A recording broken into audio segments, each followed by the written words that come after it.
U therë në foltore për të dhënë një propozim, por kryetari i lëvizjes vetëvendosje parashroi një kërkesë.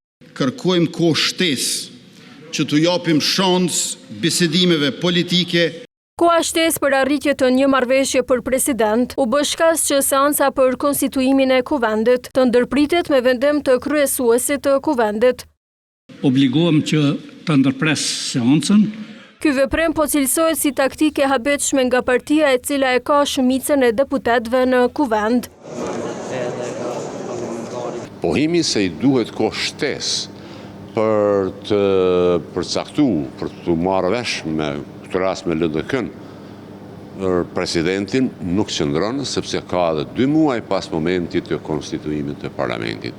Dhe është pak paradoksale që të kërkosh dy shosh që 2 muaj nuk do të mjaftojnë, ndërkaq që të kërkosh brenda 24 ore të merresh vesh me LDK-n. Rasti së njëjtës vlerësohet se krijon hapësirë për hyrje në një krizë të radhës, për çka kërkohet ndëshkim nga qytetari.